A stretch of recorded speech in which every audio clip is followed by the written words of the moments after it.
Hello, I'm Casey Aiken, and this is 21 This Week. Coming up next, 68% of Montgomery County residents polled in 2015 support a second bridge crossing into Virginia.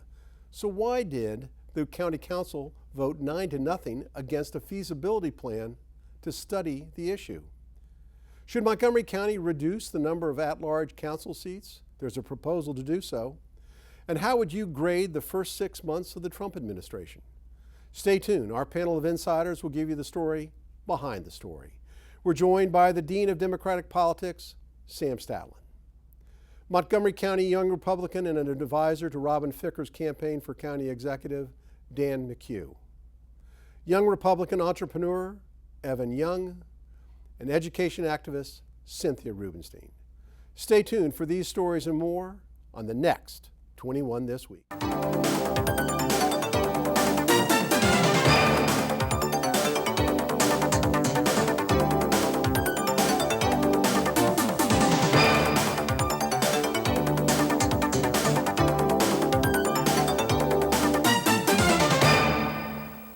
One would have thought that having a term limit referendum passed last November, the effect of which was to turn out 4 of the current county council members at the end of this term, that perhaps the Montgomery County Council members would have gained a small measure of humility in their approach to governance. That would be wrong. After having voted 9-0 in opposition to allowing a feasibility study of the northern bridge across the Potomac River, this merry band of popinjays appeared at the monthly meeting of the Transportation Planning Board of the Washington Council of Governments and demanded that the TPB remove the Northern Bridge Crossing Initiative from a proposed TPB study. According to Council President Roger Berliner, urgent action is needed to dissuade the National Capital Region Transportation Planning Board from supporting a study of a new Potomac River bridge. Montgomery County has long opposed another Potomac River bridge crossing from Northern Virginia to Montgomery County because of the severe negative impacts such a project would have on our environment, our agricultural reserve, established residential neighborhoods, and for promoting sprawl. Despite the bleats from Mr. Berliner, the TPB voted to leave the Northern River Crossing Initiative as one of those areas to be taken up in its study. According to TPB Chair and City of Rockville Mayor Bridget Newton, the TPB believes that the region needs to develop a long-range plan that goes beyond the projects currently reflected in the long-range transportation plan. These initiatives are all regional in nature, and we want to see if they will become game changers. Sam, according to Professor Robert Krynak, politicians are susceptible to an arrogance of power. And by this phrase, he does not mean the misuse of power for personal ends, political corruption in that usual sense. What he means is that there's a certain self-righteous sense of superiority in those that hold power, especially in those who hold power for a long time, that makes them contemptuous of the people with whom they disagree.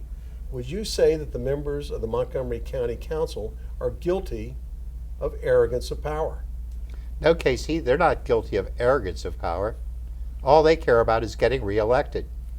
And in this county right now, to get reelected, you have to win the Democratic primary. And the lore of the Democratic primary is that he who supports an outer crossing will lose the election. And that's what they care about. That's all they care about. And they go out and pass this meaningless bullshit legislation, and who cares? And so all the 68% of Montgomery County residents who support the river crossing, they won't vote either? Well, unfortunately, they're not going to vote in the Democratic primary in significant numbers to make a difference. Right. Because we're going to, if we're lucky in a non-presidential year, maybe we'll get a 30% voter turnout. Maybe. And keep in mind that you've got 39 people running in the Democratic County Council race, 5, 6, or 7 running for executive, and nobody wants to lose one single vote in that kind of a race. It's re-election, not courage. Thank you, Sam. Cynthia, we compare endlessly the different approaches to economic growth between Maryland and Virginia. Here is what Loudoun County TPB board member Ron Meyer had to say about the study. When are we going to actually start listening to the people who are driving to work every day? A new bridge would fill a 70-year-old gap in the regional transportation system. So if 68% of the county residents support it, Why is the council out of touch with the citizens of Montgomery County? Or is it, as Sam suggests, they're covering their political behinds? I think there are a few county council members for whom this is a philosophical point of view about land use, development, transportation, and environment. That's not to say they're not concerned about being elected, and they know what happens in Democratic primaries. I think some of them are philosophically do believe in Montgomery County's well-established, long-established ag reserve and the wedges and corridor plan. Don't they ever get out of the Stella B. Warner building and get on the Beltway? I mean, are they prisoners of Rockville? They are not prisoners of Rockville. I think some of them, or at least a couple of them that I can think of, believe the adage that if you build it, they will come. And if you build anything, it will simply fill up to capacity. And so their philosophy is denser development, mass transit, and ameliorating the problems by doing smaller projects and focusing on mass transit. All right, This well, will I want to go to Evan on this. a longer, more drawn-out version of the ICC and the Purple Line. Well, that's a frightening thought, Sam. Evan, some critics point out that connecting Virginia Route 28 and Maryland Route 28, notwithstanding what Mr. Berliner has to say, will not go through the Montgomery County Agricultural Reserve. And this is a scare tactic by those who oppose the bridge. Are they correct? Yeah, it's obviously a scare tactic, and we see by that graphic it's not even based in any smidgen of reality.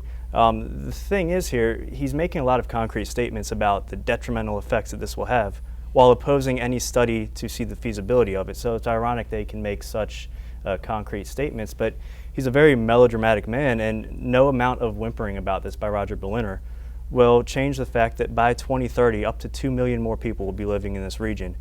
The roadways, the metro, the trains are already over capacity. There's already people sitting in traffic at 8 p.m. on Fridays trying to get home, and when they're sitting there trying to get back to their families, they're not looking out into the traffic saying, well, at least we've got that agricultural reserve. They want to get home, they want to get to their families, and this proposed bridge wouldn't even interfere with all the things they're saying it will. Dan, proponents of the Northern Crossing cite the following. It would divert 100,000 cars a day from the American Legion Bridge. It would promote regional security and would promote regional economic connectivity. So why didn't the county council even hold a hearing on this? Montgomery County is very against cars in general. They believe the grand solution is the bus rapid transit, that we're all just going to take the bus. I say the American dream is to still own a car, not a bus pass. Mr. Leggett, we need a bridge to go somewhere, not nowhere, sir. Well, so here's the question, Sam. I mean, this is really you brought up the long-term aspect and nature of this. Isn't there anyone that is a pro-growth Democrat willing to run in this county? Not in the Democratic primary. But Casey, What about David They'd Trone? be a I Republican. heard David Trone is being promoted and considered for county executive. He's certainly not going to be a guy that is against economic development. we don't know who from between Trone or Delaney is going to run for executive. Everybody's kind of laying low right now. And why weigh in on this when it's truly meaningless in this upcoming race, except for those who want to make a point out of it? Now, I know for a fact that Roger Berliner has received a presentation, personal presentation, and then he was shown all the alternate routes, and knows for a fact of life that there are ways to build an outer crossing and not interfere with the ag preserve. And I want to ask Cynthia, who's protected in the ag reserve? It seems to me that there are McMansions that are all popping up in the ag reserve, and there are no farmers left anymore. Well, there are farmers, but not in the sense of 1950, where you saw soybean and cornfields. But there are sod farms. There are some produce farms. There are wineries and farms in Montgomery County. All of which can still be protected while building this bridge, but they don't even want to study the feasibility of it. But here's one point. People are asked about the how their commutes are, and they are terrible. But as Sam said, this is a long way out, and it would be incredibly expensive. There's no money to take care of old infrastructure and smaller projects, let alone looking out at something like this. Dan, I'm going to give you the last 30 seconds. What I would like to see happen with this issue is you have Governor Larry Hogan, who is a pro-businessman, and potentially, hopefully, the next governor of Virginia, Ed Gillespie, a pro-businessman, get together and figure out a way to pay for this bridge, because it will be economically benefit for both Maryland and Virginia. Well, that's a nice thought, but the Hogan administration has even opposed the second crossing of the bridge because of the cost of it. So I don't know where we're going to see some leadership, but we need leadership in Montgomery County to promote economic growth, in not just for the near term, but for the long term. All right, let's change subjects. We've got a very exciting one, because this one came out of the blue. The county's Charter Review Commission is considering a recommendation that would abolish or reduce the number of county councils at-large seats, which account for 4 out of the council's 9 seats. You know, traditionally it's thought that Tacoma Park and Silver Spring dominate. So Cynthia, is this a good idea to make individual districts and individual opportunities for liberty and freedom? If you look historically at who has held county council seats over the last, say, 2 or 3 decades, we're currently in kind of an exceptional period where we have had, 4 council members who live within, Silver Spring, Tacoma Park, the close in. But I think that's the exception. I take issue with thinking that taking away or reducing the number of at-large seats will improve governance in Montgomery County, because at-large seat members have to consider the entire county and not simply one district's priorities and issues. They have to develop a worldview, so to speak. And so I don't think it's a good idea. Do you think that's being done? Absolutely not. Casey, this was But a it is an referendum. exception. Now is an exception. The current- It's not the norm in Montgomery It's County. not. When was the last Republican on the county council? Oh, I'm just simply talking about We're not talking the geographic politic of it. representation. Well, we are talking about. We're not talking about about party. term limits This is proved. discrimination Look, against term Republicans. limits While approved. Howie Dennis was on the council, Yeah. and Nancy Dasick was either on or had just come off, a referendum picked 4 at large and 5 in district, and it was studied and studied and studied. Why is the review commission even getting engaged in this? They can make a recommendation, but the current system suits us well. The idea is to have 4 people that can make a countywide decision and 5 people who can defend their districts. I can't believe you're in support of discrimination, Sam. Who are we discriminating No, against? You're discriminating against the people This is a in system- Poolsville. You're discriminating against the people up county. Anyone Excuse in me? The bigger Poolsville- referendum happened last anybody in November when Poolsville term limits can passed. step up and Well run at represented. large. There are Poolsville 18,000 people. And When you break in them Northern up, when you County. break them up into separate, Plus the at-large. when you break them up into separate districts, you get better individual representation. they have individual represent Casey in 1 and 2. In 1 and 2. Yeah, in 1 and 2. And Silver Well, that's Spring, what and you're Silver talking Spring about. has representation. You mentioned Silver Spring Poolsville. and Tacoma Park have representation in It's in very 4 unusual. or 5 and after, districts. it's unusual, and unusual. after this election, Okay. It's unusual, That but will it can change. happen in the future if nothing of is course done it Had can. about Anything it. can happen Had in term the limits future. not passed by 70%, this could have gone on for a very long time where Tacoma Park would have all this power. Term limits may have broken up the Tacoma Park bubble, but 9 real council districts, or 7, because I'm between 0 and 2 as far as the at-large, will level the playing field finally to end one-party rule in Montgomery County and to take some power away from Tacoma Park that only has 18,000 people. Germantown almost has 100,000 people as being dictated to by Tacoma Park. That's insanity.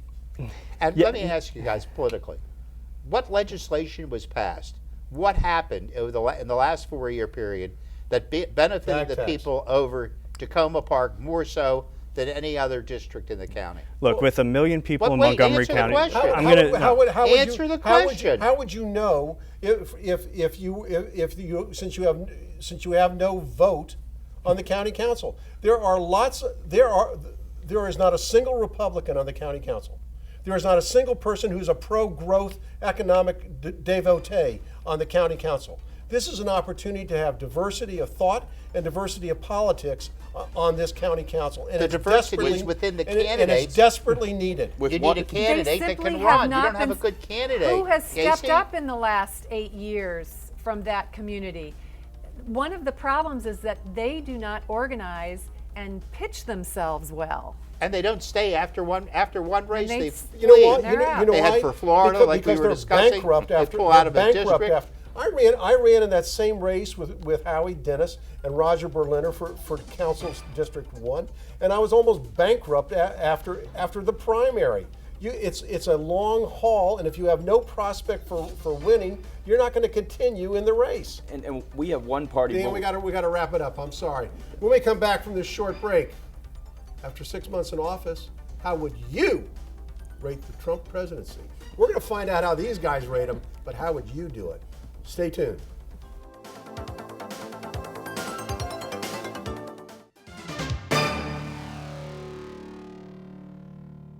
After 6 months in office, how does one measure the success or failure of any presidency, let alone the Trump presidency? Sam, according to CNN editor Chris Cillizza, the Trump presidency is teetering on the brink of disaster. Do you agree? Yes, I really do agree. I've never seen anything like this in my entire life, and I've been a DC resident all my life. It's so different that it's beyond being unique, because it's chaos all the time. It's chaos. Somebody's resigning, somebody's changing positions, somebody's getting sued, somebody's leaving here. You know, it's just the Russians. The whole thing is just craziness. Now, after saying that, I'm a happy camper because my stock and 401k plan are doing just great. Thank you, Sam. You're welcome. Cynthia, according to Cillizza, again, the collapse of health care, the failure to pass any meaningful legislation, and an approval rating lower than 8 out of the 9 past presidents are all signals that the Trump presidency is a disaster and a suggestion that Trump should resign. Well, Trump resigning is wishful thinking, and he's actually causing more problems for the Republican Party and Republican leadership on Capitol Hill than he is anybody else. I mean, his MO is distract, destroy, tweet, bully, obstruct. You look at the people around him, and everybody is lawyering up. He's not loyal to his own staff. He cannot be controlled, and so nothing is getting done. What I found most interesting is Gillespie in his primary race, he ran basically against Trump, and it was a close race. And lately now he is for Trump, getting those votes in. So, you know, it all depends, I guess, in your jurisdiction where you I want to are. go to the two young Republicans here to see. Oh, sorry. I bet they have a different idea than you do, Sam. Evan, supporters of the president point to 30 executive orders signed by the president, which includes actions as diverse as reversing an Obama offshore oil drilling restriction to the infamous travel ban. He's met with 15 foreign leaders, visited 11 different states, and his biggest accomplishment to date is the appointment of Neil Gorsuch to the Supreme Court. So is it too soon to fairly rate the president? Oh, of course it is. We're an eighth of the way through this term, and the only people that are interested in rating him now are Democrats who aren't interested in being rational. They're interested in resisting. That's their whole slogan. Resist went from a slur to a virtue overnight as soon as Donald Trump became president. Now, Truman, Reagan, and Clinton, 3 other presidents whose approval ratings early in their first terms were in the 30s. Reagan, before the tax cuts took effect, his approval ratings were in the low 30s. All he did was go on to win 49 states in his re-election bid. So, you know, Democrats, he could be doing anything right now. He's signed 42 bills into law. If Democrats want to see a failed presidency, look no further than the past 8 years. Lowest labor force participation rate since the 1970s, doubling of the national debt, weakest recovery in American history, first president to never see a single year of 3% growth. They won't chalk that up after 8 years as a failed presidency, but already after 6 months to write the Capturing final bin Laden, story. National health care. Collapsing healthcare. Sam, Collapsing Sam, healthcare. I got one. Collapsing healthcare. I know- Are you you haven't been- kidding me? you know what? 100,000 You haven't been uninsured in been Montgomery convinced- County, you haven't been 300 convinced throughout the yet. state, I'm gonna- 30 million Millions people around the on- country that can't That afford is not health care. right. I'm gonna let- Collapsing. I'm gonna let- 1,400 Do you counties. really mean- You're smiling. You don't mean I'm that. smiling because you're ridiculous. 1,400 Evan counties. Young didn't convince you. Dan McHugh might. Well, Dan, Donald, what do you think about this, Dan? Donald Trump has always thrived in chaotic situations, whether we're going through 2 divorces or some failed business ventures. Donald Trump is a fighter. He has never given up, and he's always come back bigger and stronger and better than ever, no matter what. No matter if he's been slammed by the media for 20 years, who cares? Donald Trump will figure out a way to make this work like he always has. I want to see Cynthia, his battle. Are you convinced? Well, that's just that's selling Donald Trump as I only think about myself. But now he's in the presidency and he's supposed to think about an entire country and not just I'm coming out on top. He can't work with his own Republican Party. The entire country saw no growth, stagnant wages for 8 years. So I'd like a president to think about the entire country, and hopefully President Trump does that. You know, What I want to see happen there was is, a Democrat. I want to see how Trump battles when a proposed crossing goes through his golf course in Virginia. That's what you're hoping Terry McAuliffe will do, right? We'll do the second bridge crossing. Might be Gillespie. right through the Trump hotel. Rand Paul was quoted this week saying, "Every day I wake up about Donald Trump being president, I'm thankful it's not Hillary Clinton," and that's how I feel every single day. Every day that she does not wake up in the White House is an A+. Well, I think what's so amazing is that, Sam, you're right. We have not seen anything like this, but in part it's because we haven't seen opposition like this to any president. You know, in ways it's refreshing, and in ways it's scary. You're absolutely right. And the other point, and to which Dan made, is that Trump is a fighter, and so of course he is not going to be intimidated by the bully tactics of the national media and the Democratic Party. But when you start talking, The Democratic Party hasn't even. It's Their the slogan is Republicans resist. that are fighting among It is. themselves. when he starts and talking he's today, sabotaging his own party by being inconsistent with what he says, even around the health care bill, calling the House passed bill a mean bill, promising that pre-existing conditions will be covered, that it will be cheaper, and it will be more accessible. Remember someone that promised healthcare being cheaper too. doctor, you can keep Health like your care plan, you and can keep all it. legislation we're have to be talking about passed by the Donald Trump House. You know, I mean, let's face it. Trump is a legislative neophyte who came to. He's beyond a neophyte. He's willfully ignorant. Casey, the scary part. How do you say willfully ignorant? He won't even study it. He doesn't know How do you know that? anything How do about you know politics. that? How do you know All I that? have to do The is Democrat listen Party to is him. based on just Listen making to assumptions. him. That's In all the it New York is. Times yesterday, the reporters all said that Trump was engaged and knowledgeable. So how can you say that he isn't studying it? Because their slogan is resist, and that's that's all the they care scary about. part, And all- Casey, and all they do is today his scream, administration Russia, is talking Russia, about Russia. pardoning Isn't that great? people that were engaged in his campaign. And nothing is. And why not? Why shouldn't he, to get this issue behind him and to move forward with his agenda? Don't you want to see if the? Why? Don't you want to see We've seen this for 9 months. This didn't start yesterday. This started last June. So, and we got to go to parting shots. But I mean, isn't it great? We're going to be arguing this way for the next 4 years, maybe 8. If Sam and salad of Cynthia, Hopefully 8. And welcome back. Now parting shots, Sam Statland. You know, my parting shot goes to women in general, especially political women within the state of Maryland. You know, we don't have one woman who is yet announced to run for governor. We haven't had a woman really announced for the executive, have we? No. And we don't have very many running for county council. Ladies, where are you? Where's all these programs of bringing women and making them engaged in politics? Because I personally think that women make great politicians. Thank you, Sam. Cynthia. I want to acknowledge the passing of one of Montgomery County's happiest political warriors, Jonathan Sherberg, who died on Thursday. He was a longtime Democratic activist. He helped push candidates into office, including Jamie Raskin, and worked on the Heather Bezier campaign. He fought for tenant rights, he fought for marriage equality, and he was a very entertaining blogger. He leaves behind 2 sons and many, many friends in Montgomery County. Thank you, Cynthia. Evan. 43, the number of record closes for the Dow since Election Day. 36, the number of record closes for the S&P 500 since Election Day. Noted liberal Paul Krugman said that markets would crash and never recover if Trump won the election. Trump 6 months in, making markets great again. Thank you, Evan.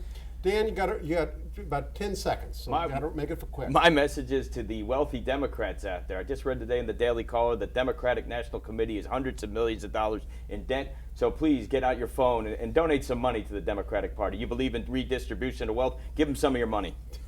Oh, thank you, Dan. I want to thank the panel for a lively discussion tonight. We've had a lot of fun with this, but these are very serious topics and also shows how important this is to our body politic. I want to thank the viewers for tuning in each and every week to Montgomery County's hardest hitting political talk show. And remember, when you're sitting in traffic, you can thank the county council for not wanting to make your commute a little better. There's a lot of Montgomery County businessmen, people